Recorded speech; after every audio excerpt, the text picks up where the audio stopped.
안녕하세요. 오늘은 성경에서 가장 극적인 순간이죠. 바로 그 직후에 한 민족이 수많은 위기를 넘어서 어떻게 진짜 공동체로 거듭나는지 그 생생한 여정을 따라가 보려고 합니다. 출애굽기 14장에서 18장까지 광야에서 펼쳐지는 놀라운 믿음의 이야기 속으로 함께 들어가 보시죠. 이 모든 여정의 한가운데에는 바로 이 질문이 있습니다. 엄청난 기적, 놀라운 구원을 경험한 바로 그 다음 순간, 진짜 믿음의 시험은 어떻게 찾아오는 걸까요? 그리고 우리는 그 시험을 통해서 어떻게 더 깊어지고 성장할 수 있을까요? 오늘 말씀을 통해 그 답을 함께 찾아보면 좋겠습니다. 그래서 우리는 먼저 홍해라는 정말 절체절명의 위기에서 시작했어요. 그 뒤에 터져 나온 찬양과 곧바로 이어진 시험, 또 하늘의 양식을 통해 매일매일을 훈련하는 과정, 그리고 기도로 승리하는 전쟁과 지혜로운 공동체의 질서를 세우는 것까지 한 걸음 한 걸음 따라가 볼 겁니다. 자, 첫 번째 여정, 출애굽기 14장입니다.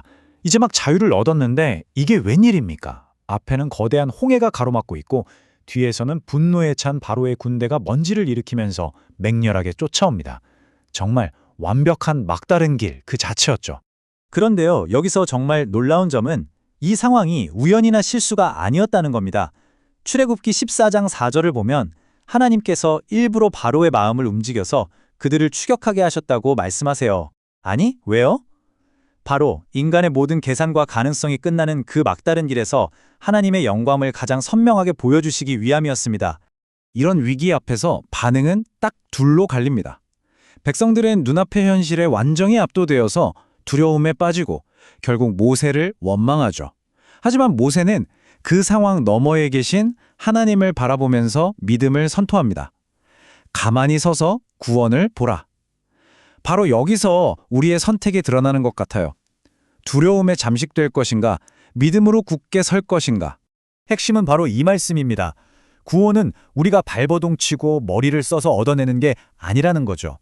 우리가 할 일은 불필요한 두려움과 원망을 멈추고 우리를 위해 싸우시는 그 하나님을 신뢰하면서 잠잠히 그분이 어떻게 일하시는지 지켜보는 겁니다. 그리고 하나님께서는 정말 놀라운 방법으로 길을 여십니다. 밤새도록 강한 동풍을 불어서 바다를 가르시는데 그냥 질퍽한 갯벌이 아니었어요. 성경은 마른 땅으로 건넜다고 기록합니다. 좌우에는 물이 벽처럼 서 있고 뒤에서는 구름 기둥이 쫓아오던 애굽 군대를 막아주고요. 이 세심한 고호 속에서 이스라엘은 구원을 경험하게 됩니다. 자, 이렇게 엄청난 기적을 경험한 다음에는 어떻게 됐을까요? 다음 장, 15장으로 넘어가 보시죠.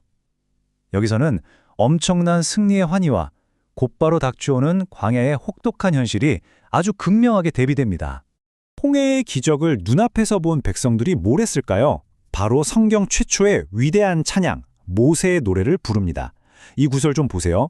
구원은 그냥 위기를 넘기는 걸로 끝나지 않습니다.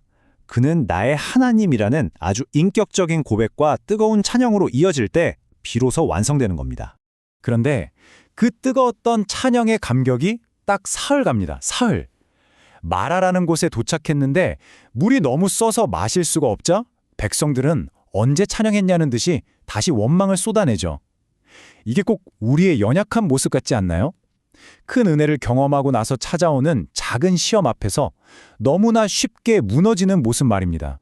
바로 그 원망이 터져 나오는 자리에서 하나님께서는 자신의 새로운 이름을 알려주십니다. 여호와 라파, 바로 치료하는 여호와라는 뜻이죠. 하나님은 단순히 쓴 물만 달게 바꾸신 게 아니었어요.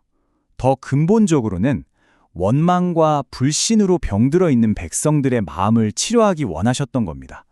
이제 16장으로 넘어오면 광야 학교의 또 다른 훈련 과목이 시작됩니다. 바로 만나라는 기적을 통해서 매일매일 하나님만 의지하는 법을 배우는 훈련이죠.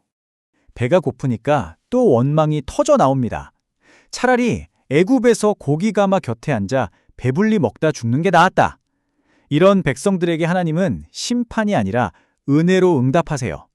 하늘에서 양식을 비처럼 내려주시겠다고 약속하십니다. 그런데 이 만나에는 아주 특별한 규칙이 있었습니다. 이 표를 보시면 한눈에 들어오죠. 평일에는 딱 하루치, 이 로멜만 걷어야 했어요. 욕심내서 더 거두면 다음날 썩어버렸습니다.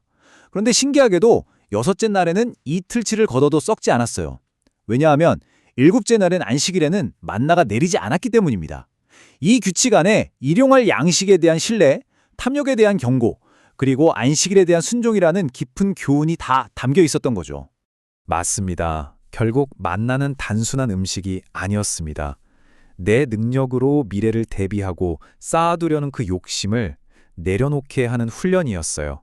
그리고 매일 아침 어김없이 신실하게 공급하시는 하나님 한 분만을 온전히 의지하도록 만드는 신뢰 훈련소, 바로 그것이었습니다. 다음 장소인 르비딤으로 가보겠습니다. 17장에 이르러 이스라엘은 또다시 물이 없는 문제, 그리고 광야에서 마주한 첫 번째 전쟁이라는 두 가지 큰 시험에 직면하게 됩니다. 아말렉과의 전투 장면은 영적 전쟁의 원리를 정말 생생하게 보여줍니다. 이 화면을 한번 보세요. 저 아래 골짜기에서는 여호수아가 칼 들고 싸우고 산 위에서는 모세가 손을 들고 기도합니다. 그런데 신기하게도 전쟁의 승패가 여호수아의 칼솜씨가 아니라 모세의 손에 달려 있었습니다. 손이 올라가면 이기고 피곤해서 내려오면 지는 거예요. 이게 바로 기도의 능력입니다. 우리의 진짜 싸움은 눈에 보이는 세상이 아니라 보이지 않는 기도의 손에 달려 있다는 걸 보여주는 거죠. 이 전쟁에서 승리한 후에 모세는 제단을 쌓고 그 이름을 여호와 니시라고 부릅니다. 여호와는 나의 승리의 깃발이라는 뜻이에요. 이 승리는 우리의 힘이나 전력 덕분이 아니라 오직 하나님께 속한 것임을 고백하는 위대한 선포였던 겁니다. 자, 이제 마지막 18장입니다. 여기까지는 기적적인 사건들이 줄을 이뤘다면 이제는 건강한 공동체를 세우기 위한 아주 실제적이고 현실적인 지혜로 초점이 옮겨집니다. 모세의 장인 이드로가 찾아와서 보니까 모세가 아침부터 저녁까지 혼자서 모든 백성의 재판을 다 해주고 있는 거예요. 완전히 탈진, 번아웃 직전이죠. 그때 이드로가 정말 뼈있는 조언을 합니다. 자네가 하는 그 일이 선하지 못하네. 자네도 백성도 다 지쳐 쓰러질 걸세. 혼자 모든 짐을 짊어지는 건 결코 선한 리더십이 아니라는 날카로운 통찰이었습니다. 이드로의 해결책은 아주 명쾌했습니다. 바로 위임이죠. 모세는 하나님과 소통하고 율법을 가르치는 더 본질적인 일에 집중하고 다른 재판들은 자격 있는 리더들에게 맡기라는 겁니다.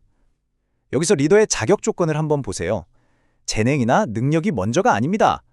하나님을 두려워하고 진실하고 돈 욕심이 없는 성품을 강조하고 있죠. 이게 핵심입니다. 그 결과는 정말 놀라웠습니다. 모세는 번아웃에서 벗어나게 됐고 백성들은 더 이상 하염없이 줄 서서 기다릴 필요가 없어졌죠.